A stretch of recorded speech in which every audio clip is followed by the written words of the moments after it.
मुझे कूफा वालों मुसाफिर न समझो,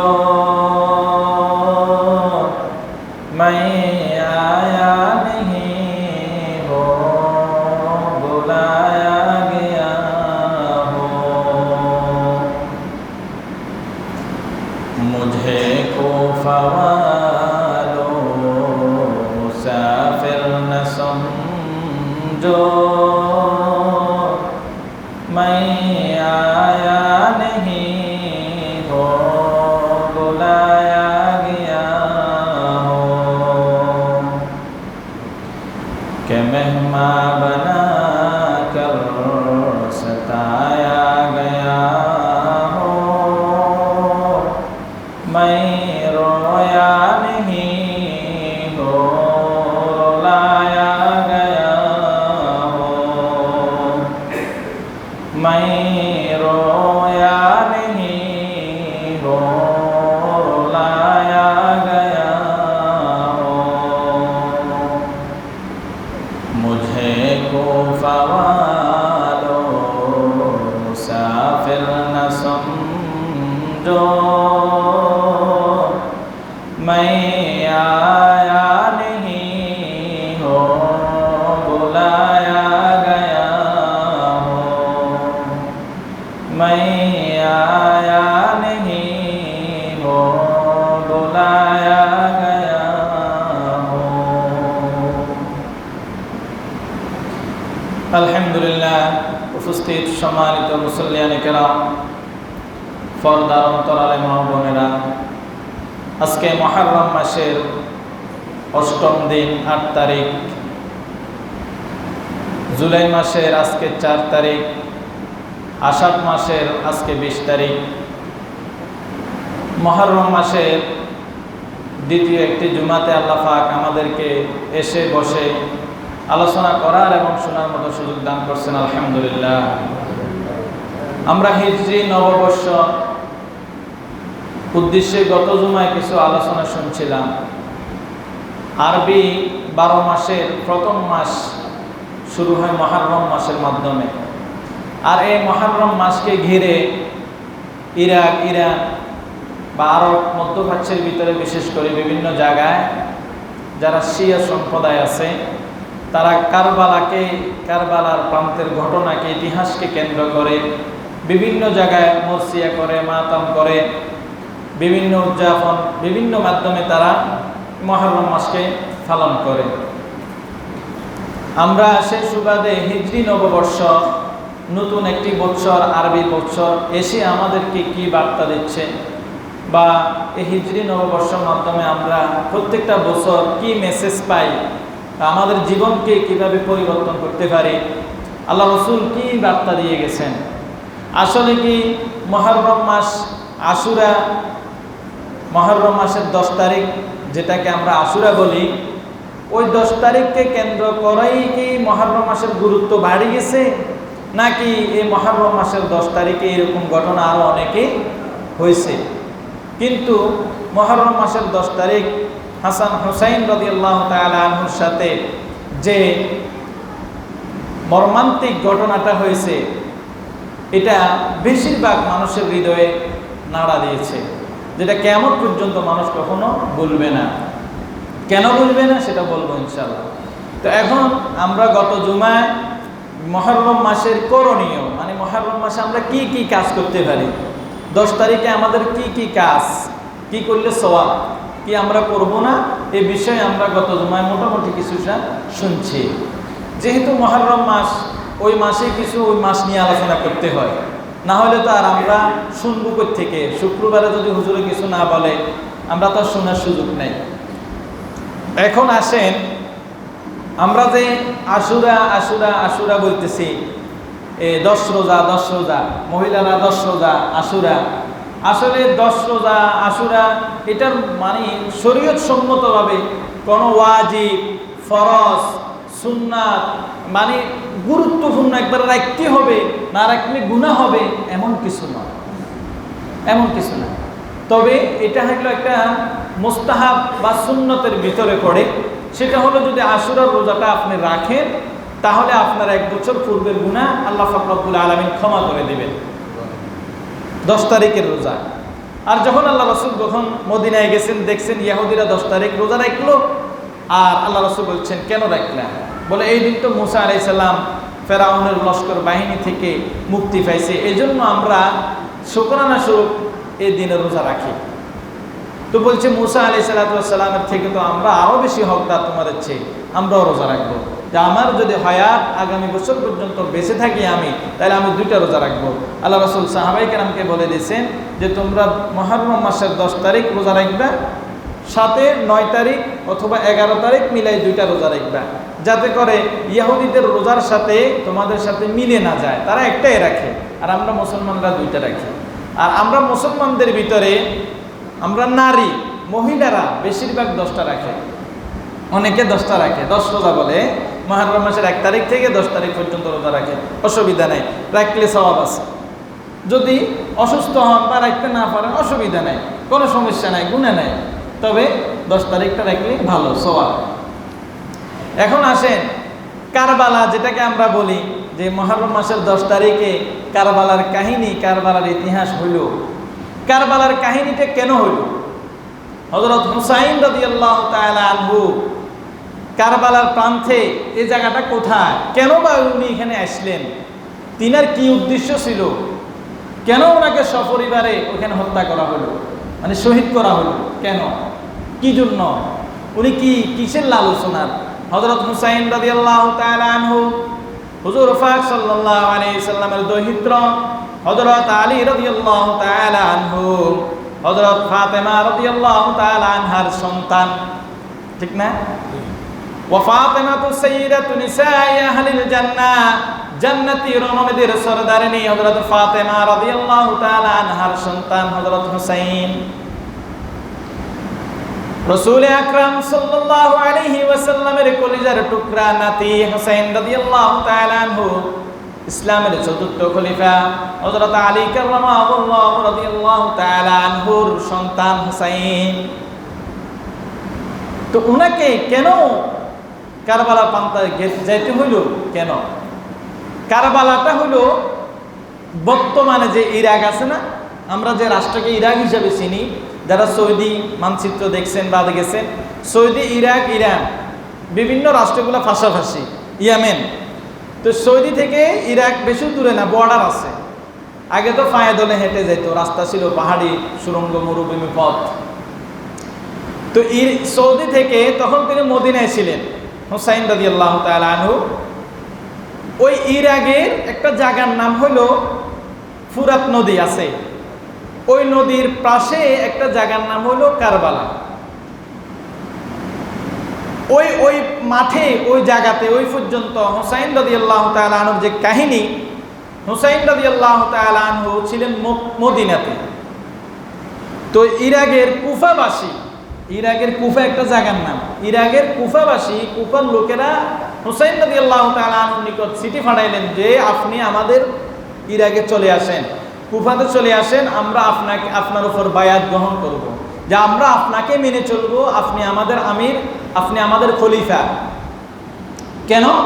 ইয়াজিদ এবং আমির মুয়াবিয়া সহ আরো যারা আছে, সিনিয়র তো হইল ইয়াজিদের লস্কর বাহিনীর প্রধান। তো এখন তার জুলুম নির্যাতন কুফাবাসী, ইরাকবাসী সহ্য করতে পারতেছে না, সে তার একাকিত্ব রাজত্ব কায়েম করতে চাইতেছে। তখন কুফাবাসী যখন বারবার চিঠি দিচ্ছে, কার কাছে? হুসাইন রাদিয়াল্লাহু তাআলা আনহুর কাছে, যে আপনি কুফা চলে আসেন।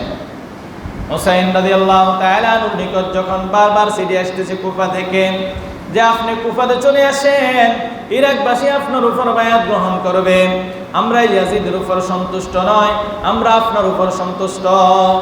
একথা বলার পরে হযরত হুসাইন রাদিয়াল্লাহু তাআলা আনহু তার ভাই, চাচাতো ভাই আকিলকে পাঠালেন যে তুমি যাই আগে পর্যবেক্ষণ করে আসো, যে তারা যে আমার নিকট বারবার চিঠি পাঠাইতেছে, তাদের এই চিঠির আলোকে এবং বাস্তবতার দিক থেকে তারা কি আমাকে চাইতেছে কিনা খেলাফতের দায়িত্ব নেওয়ার জন্য, খলিফা হওয়ার জন্য, আমার উপর বায়াত গ্রহণ করার জন্য, তারা কি বাস্তবে আমাকে চাইতেছে কিনা। তার চাচাতো ভাই আকিলকে যখন পাঠাইলেন, কোথায়? সুদূর ইরাক কুফাতে, যাওয়ার পরে আকিল ওইখানে যাওয়ার পরে আকিলকে সবাই মেনে নিছে, আকিলের উপর বায়াত গ্রহণ করছে সবাই। তখন আকিল এটা সিটিটা প্রেরণ করবে কার কাছে? হযরত হুসাইন রাদিয়াল্লাহু তাআলা যে অবস্থা অনুকূলে আছে, সবাই আপনার উপর বায়াত গ্রহণ করবে, আমার উপর যখন করছে আপনার উপর করবে, আমি আপনার খলিফা হিসেবে আপনি আমাকে পাঠাইছেন, আমি অবস্থা দেখছি পরিস্থিতি ভালো। এখন যখন ইয়াজিদের বাহিনী যখন খবরটা শুনলেন যে কুফা নগরীতে হযরত হুসাইন রাদিয়াল্লাহু তাআলা আনহুর খলিফা আকিলকে প্রেরণ করার পরে সমস্ত কুফাবাসী 4500 উপরে সকল বায়াত গ্রহণ করে ফেলছে। হযরত হুসাইন রাদিয়াল্লাহু তাআলা আনহুকে এখানে এনে খেলাফতের দায়িত্ব দিবেন। ইয়াজিদ যখন শুনলেন, শোনার পরের সাথে সাথে তার নিকট প্রস্তাব পাঠাইলেন যে আপনি এখানে গুনাগুনি করিয়েন না, রক্তপাত করিয়েন না। একথার ভিতরের উপর দিয়ে বলে আর ওই ইরাকবাসীর সমস্ত কুফার চতুর্দিকে, ফুরাত নদীর চতুর্দিকে 5,500 সৈন্য দিয়ে হযরত হুসাইন রাদিয়াল্লাহু তাআলা আনহুকে বেষ্টন করে ফেলছেন। এখন এখানে ইয়াজিদ যখন শুনছে খবরটা, এখানে সিটি যখন পাঠাইছেন হুসাইন রাদিয়াল্লাহু তাআলা নিকট আসার জন্য, হুসাইন তার সপরিবারে আসার জন্য প্রস্তুত। এখন হুসাইন রাদিয়াল্লাহু তাআলা আনহু তার স্ত্রী এবং তার বোন, তার ছেলে জয়নুল আবেদিন সহকারে সপরিবারে রওনা হয়ে গেল। ফতিমধ্যে সকলে বারণ করলেন, হুসাইন তুমি কুফা নগরীতে এর আগে তুমি যাইও না, কেননা কুফাবাসী তোমার বাবার সাথে গাদ্দারি করেছে, তোমার বাবার সাথে গাদ্দারি করেছে। ইসলামের যতগুলা খলিফা ছিল, ইসলামের যতগুলা সেনাপতি ছিল, সাহাবী ছিল, কারো সাথে তারা সুআচরণ করে নাই, গাদ্দারি করেছে, মুনাফিকি করেছে। হুসাইন তুমি তাদের কথা শুনে সেখানে যাইও না। আকিলকে যখন ফাটাইছে, সিঁড়ি এসছে, তখন তারা সকলে শুনে গেছে। এখন আকিল যখন সকলকে বায়াত গ্রহণ করছে, খবরটা ফাটাইছে, এখন হুসাইন রাদিয়াল্লাহু তাআলা আনহু আসবে শিওর। এখান দিয়ে ইয়াজিদ একটা সৈন্য ফাটাইয়া ওই যারা বায়াত গ্রহণ করছে তাদের সকলের সম্মুখে একটা ভাষণ দিছে। ভাষণ দেওয়ার পরে একজন সেনাপতি ফাটানোর পরে সে ভাষণ দিছে যে ইয়াজিদের লস্কর বাহিনী এত কঠিন যে এত নরপশু, তোমাদের একজনকেও জীবিত রাখবে না, সকলকে হত্যা করে ফেলবে।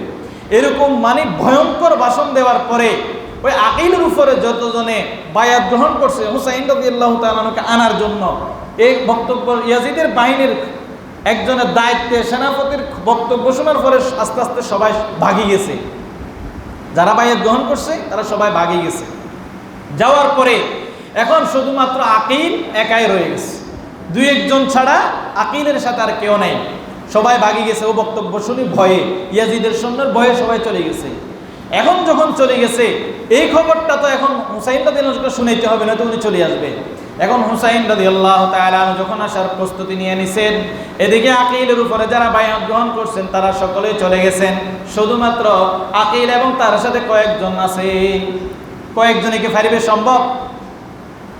এখন হুসাইন রাদিয়াল্লাহু তাআলা সকলে বারণ করছে যে তুমি যাইও না। হুসাইন রাদিয়াল্লাহু তাআলা রওনা দিয়ে কুফার দিকে চলে আসছেন। আসার পরে আসতে আসতে ফতিমধ্যে যখন এখান থেকে আকিলকে হত্যা করে ফেলছে, লোক প্রেরণ করছে যে আপনি কুফাতে যাইয়েন না, যারা আমার উপর বায়াত গ্রহণ করছে আপনি আসার জন্য, আপনাকে যারা চিঠি দিছে তারা আমার উপর বায়াত গ্রহণ করে আবার ইয়াজিদের লস্কর বাহিনীর প্রধানের বক্তব্য শুনে তারা আবার সবাই ভাগি গেছে, অতএব আপনাকে কেউ সাপোর্ট করার মতো এখানে কেউ নাই। এদিকে হুসাইন রাদিয়াল্লাহু তাআলা চলে এসেছে পূর্বের খবর শুনে। আসার পরে হুসাইন রাদিয়াল্লাহু তাআলা আনহু যখন ইরাকের কুফা নগরীর ফুরাত নদীর পাড়ে অবস্থান করলেন, আর এদিকে যখন ইয়াজিদের বাহিনী শুনে গেলেন ওই ফুরাত নদীর চতুর্দিকে 4500 সৈন্য দিয়া হযরত হুসাইন রাদিয়াল্লাহু তাআলা আনহুকে ওখানে বেষ্টন করে ফেলছেন। এখন এমন ভাবে বেষ্টন করছেন, হযরত হুসাইন রাদিয়াল্লাহু তাআলা আনহু সহ 72 থেকে 73 জন, 200 জনের মতো লোক ওখানে গেছেন হুসাইন রাদিয়াল্লাহু তাআলা সপরিবারে। ওইখানে নদীর পানি তারা সরবরাহ করে চলতেন, খাইতেন। এখন যখন হুসাইন রাদিয়াল্লাহু তাআলা আনহুকে ইয়াজিদের লস্কর বাহিনী দিয়া অ্যাটাক করে ফেলেছেন, হুসাইন রাদিয়াল্লাহু তাআলা আনহু বললেন, ইয়াজিদকে লক্ষ্য করে 2টা বা 3টা কথা প্রস্তাব রাখছেন যে ঠিক আছে, তাহলে তোমরা আমাকে মদিনাতে ফেরত চলে যাওয়ার মতো সুযোগ করে দাও, আমি মদিনাতে সপরিবারে চলে যাই, আর নয়তো আমাকে আমাদের ওই তুর্কিস্তানের একটা জায়গা, ওইখানে অবস্থান করার মতো সুযোগ আমাকে করে দাও, আর নয়তো তোমরা যারা আসো সকলে আমাকে ইয়াজিদের সাথে সরাসরি কথা বলার মতো ব্যবস্থা করে দাও। তিনটে প্রস্তাব দিছে, তারা কোনো প্রস্তাব রাজি হয় নাই। ইয়াজিদ বলছে যে আমরা সকলেই আপনার উপর বায়াত গ্রহণ করতে চাই, আপনাকে আমরা মানতে চাই। বলে তুমি তো গাদ্দার, তুমি তো আগেই যে সেনাপতি আমি প্রেরণ করছি তাদের সাথে তুমি মুনাফিকি করে ফেলছো। এই জন্য ইয়াজিদের লস্কর বাহিনী যখন ঘুরে ফেললেন, হযরত হুসাইন রাদিয়াল্লাহু তাআলা আনহু 9 মুহররম তখন অবস্থান করতেছিলেন ফুরাত নদীর তীরে। 9 তারিখ রাত্রে, 10 তারিখ এখনো আসে নাই, 9 তারিখ রাত্রে যখন ব্যারিকেড দিয়ে হযরত হুসাইন রাদিয়াল্লাহু তাআলা আনহুকে সপরিবারে অ্যাটাক করে ফেলছেন। এখন যাওয়ার জন্য আর দিচ্ছে না, প্রস্তাব দিছিল যে আমরা চলে যাই, আমরা আর এখানে রক্তপাত করার জন্য আসে নাই, যে আমি খেলাফতের দায়িত্ব গ্রহণ করব, রাজত্বের দায়িত্ব গ্রহণ করব, ধন সম্পদ ইরাকের কুফার সব নিয়ে যাব, আমি এই জন্য আসি নাই। আমি এসেছি তোমাদের ন্যায় নিষ্ঠা সত্যকে প্রতিষ্ঠা করার জন্য, হককে প্রতিষ্ঠা করার জন্য, তোমাদের একাকিত্বতে রাজত্ব ওইটাকে আমি বিলীন করার জন্য আসছি। যারা খেলাফতের দায়িত্ব গ্রহণের জন্য চাইতেছে তাকে খলিফা বানায় দেওয়ার জন্য আমি আসছি। আমি এখানে খেলাফতের দায়িত্ব নেওয়ার জন্য, রক্তপাত করার জন্য আমি এখানে আসি নাই। কিন্তু কুফাবাসী তার সাথে বড়ই গাদ্দারি করলো। এই জন্য কবি বলছেন, মুঝে কুফাওয়ালো মুসাফির না সমঝো, मैं आया नहीं हो बुलाया गया हो। হে কুফাবাসী শুনে রাখো, আমি তো নিজে থেকে নিজে খেলাফতের দায়িত্ব নেওয়ার জন্য, বায়াত গ্রহণ করার জন্য আমি তো এখানে আসি নাই। শুনো কুফাবাসী, তোমরা আমাকে চিঠির পর চিঠি দিছ, দাওয়াতের পর দাওয়াত দিছ, এরপর আমি তোমাদের দাওয়াতে নিমন্ত্রণে আমন্ত্রণ আমি তোমাদের এখানে উপস্থিত হয়েছি। मैं आया नहीं हो बुलाया गया हो। আমি তো নিজের থেকে আসি নাই, আমাকে তোমরা নিয়ে আসছো, তো আমাকে ভাত খাওয়ার জন্য দাওয়াত করে নিয়ে এসে এই গাদ্দারি আমার সাথে তোমরা কেন করতেছ? তারা আর শুনে নাই। হযরত আমির মুয়াবিয়া বলছিলেন যে তার সাথে এখানে বিশাল কাহিনী আছে। আরো ইয়াজিদের বাহিনী যখন প্রেরণ করছে যে তাকে আপনারা আটক করে দেন, রাখেন, নয়তো তাকে চলে যাওয়ার সুযোগ করে দেন। এদিকে ইয়াজিদের লস্করের সেনাপতি সিমার তাকে সেনা প্রদান করে ফাটাইছে হুসাইন রাদিয়াল্লাহু তাআলার সাথে মোকাবেলা করার জন্য। রাত্রে যখন অ্যাটাক করে ফেলছেন, এদিকে 70 থেকে 73 জন পানির পিপাসায় তৃষ্ণাক্ত হয়ে ওইখানে মারা গেছেন। কোথায়? ফুরাত নদীর তীরে, কারবালার প্রান্তে। পানি খাওয়ার জন্য দেয় নাই, একজনকেও একটু পানি খাওয়ার জন্য ইয়াজিদের বাহিনী দেয় নাই। হুসাইন রাদিয়াল্লাহু তাআলার সাথে যারা ছিল, পানির পিপাসাটা এমন হয়েছে দেয় নাই খাওয়ার জন্য। কেমন নরপশু দেখেন, অথচ দাওয়াত করেই নিচ্ছে, তাকে বায়াত গ্রহণ করবে বলিয়ে গেছে তাদের। এই জন্য যোগে যোগে দেখবেন এরকম গাদ্দার আর মুনাফেক থাকে। এই জন্য এই ঘটনাগুলা বছরের প্রারম্ভনায় শুরুতে এসে আমাদেরকে মেসেজগুলো দিচ্ছে যে ইয়াজিদের বাহিনী যেরকম সীমার সহ তারা যেরকম হুসাইন রাদিয়াল্লাহু তাআলার সাথে গাদ্দারি করছে, নাফরমানি করছে, মুনাফিকি করছে, এরকম গাদ্দার আর মুনাফিক যুগে যুগে তোমরা পাইবা। খবরদার, তোমরা সজাগ থাকিও। এই ঘটনাগুলা আসে কি করে? আমাদেরকে সজাগ করে। তো যখন লস্কর বাহিনী হুসাইন রাদিয়াল্লাহু তাআলা আনহুর স্ত্রীকে, বোনকে, সকলকে হত্যা করে ফেলছে, শুধুমাত্র তার সন্তান জয়নুল আবেদিন জীবিত ছিল, তাকে জীবিত রাখছে। যে কোনো কারণে উনি জীবিত রয়ে গেছেন। হুসাইন রাদিয়াল্লাহু তাআলা আনহু পরে এতটা আঘাত করছেন যে তার শরীরের ভিতরে 33টা বল্লমের আঘাত ছিল, 30টা এরকম তীরের আঘাত ছিল তার শরীরের ভিতরে, আর সমস্ত শরীর ক্ষত বিক্ষত ছিল হুসাইন রাদিয়াল্লাহু তাআলা আনহু। হযরত হুসাইন রাদিয়াল্লাহু তাআলা আনহু সীমার যখন হযরত হুসাইন রাদিয়াল্লাহু তাআলা আনহুকে বল্লমের আঘাত করতেছেন, তীর দিয়ে আঘাত করে হত্যা করতেছেন, হুসাইন রাদিয়াল্লাহু তাআলা আনহু বলতেছেন, সীমার, তুমি আমার গলার উপরে পা দিয়া আমার মাথায় আঘাত করতেছো, আমার শরীরকে আঘাত করতেছো, একটু আঘাতটা আস্তে করে করো। সীমার, শুনে রাখো, আমার সন্তান জয়নুল আবেদিনের কান্নার আওয়াজ আমার কানের ভিতরে আসতেছে। সীমার, খবরদার, আমি তো কুফানগরীতে এমনিতে আসি নাই, আমাকে কুফানগরীতে দাওয়াত করে নিয়ে আসা হয়েছে। আমি খেলাফতের জন্য আসি নাই, আমি হযরত হুসাইন রাদিয়াল্লাহু তাআলা আনহু, আমি তো রাসূল আকরাম সাল্লাল্লাহু আলাইহি ওয়াসাল্লামের দহিত্র নাতি, জান্নাতি রমণীদের সরদার ফাতেমা রাদিয়াল্লাহু তাআলা আনহার সন্তান। এই সীমার আমার উপরে যে নির্যাতন তুই করতেছিস, ঠিক আছে ভালো, এত কষ্ট দিয়ে আমাকে হত্যা করিস না। এই কথা বলার পরেও সীমার দিল কাঁদে নাই। সীমার হুসাইন রাদিয়াল্লাহু তাআলা আনহুর শির উচ্ছেদ করে ফেলেছে। সীমার হুসাইন রাদিয়াল্লাহু তাআলা আনহুর শির উচ্ছেদ করে ফেলছে। করে হুসাইন রাদিয়াল্লাহু তাআলা আনহুর এই মস্তিষ্ককে ইয়াজিদের দরবারে হাজির করছেন।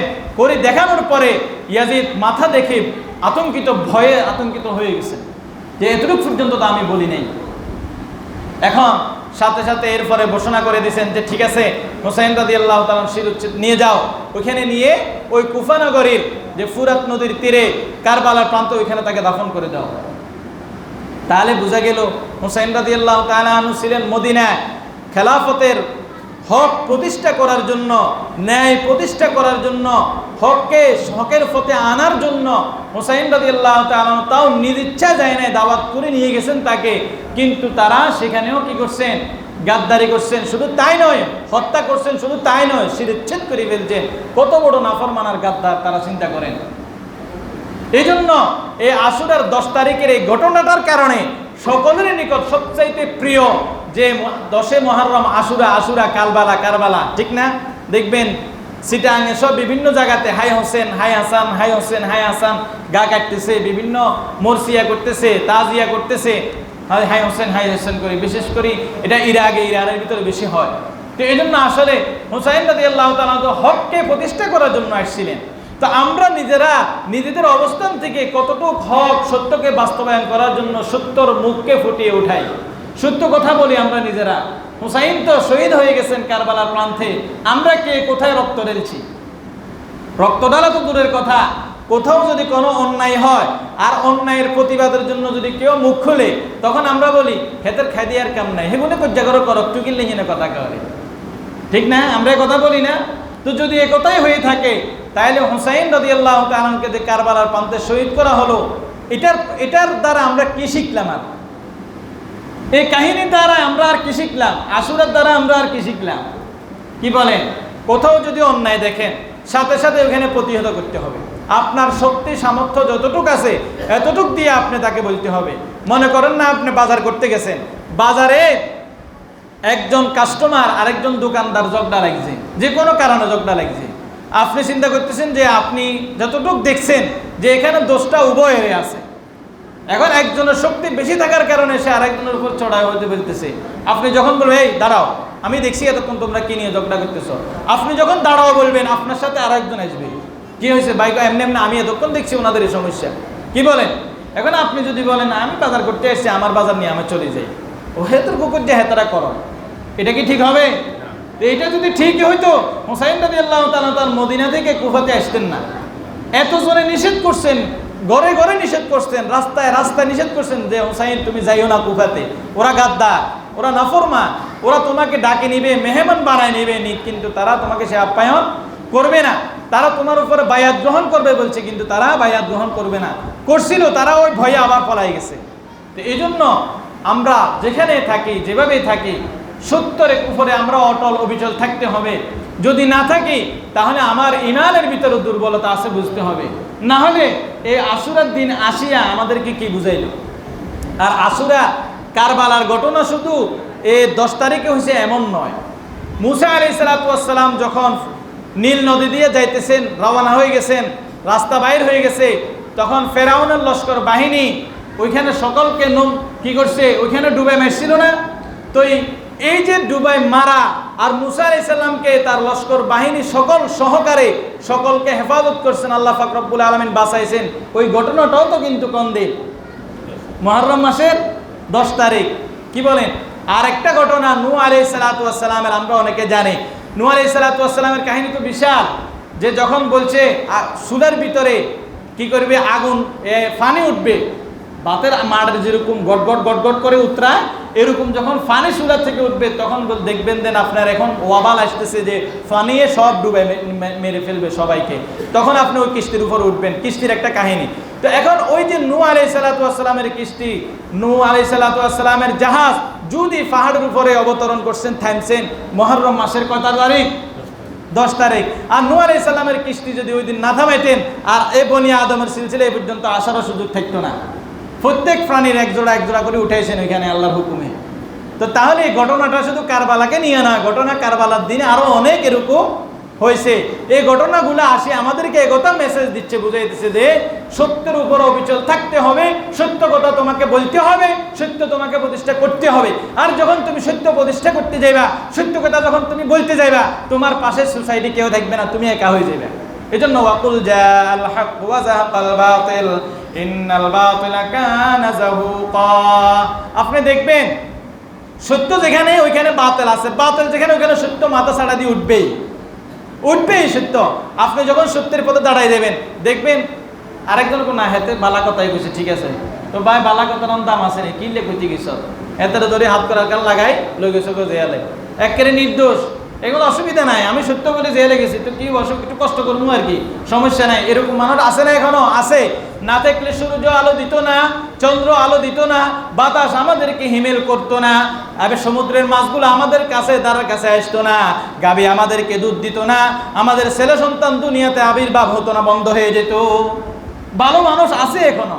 এই জন্য এই মেসেজগুলা, এই ঘটনাগুলা আমাদেরকে এটাই শিক্ষা দিচ্ছে যে তুমি সত্যকে প্রতিষ্ঠা করতে হবে। প্রত্যেকটা নাগরিকের দায়িত্ব সত্যের উপরে চলা, হকের উপরে চলা, হকের জন্য মানুষকে প্রতিষ্ঠা হওয়ার জন্য নিজে যতটুকু সাধ্য আছে বলতে হবে। আমি আপনি যদি না বলি, সমাজের যে কোনো খারাপি এগুলো বন্ধ হবে না। আপনিও চোখ বন্ধ করে চলে আসলেন, উনিও চোখ বন্ধ করে চলে আসলো, তো সর্বশেষ কি হবে? সমাজটা পতিতালয় হয়ে যাবে, সমাজটা গাঁজাখড়ি হয়ে যাবে, সমাজটা মদ আর ইয়াবার ব্যবসার কারখানা হয়ে যাবে না? এই জন্য আমরা সত্যের পরে থাকবো। যেখানে মিথ্যা আসতেছে, বাতিল আসতেছে, গোমরাহ আসতেছে, আমরা ওইখানে দাঁড়াবো, প্রতিহত করবো ইনশাল্লাহ। এটা আমাদের হোসাইন রাদিয়াল্লাহু তাআলা আনহু কারবালার প্রান্তে শহীদ এটাই শিক্ষা দিচ্ছেন। আল্লাহ পাক সকলকে আমল করার তৌফিক দান করেন।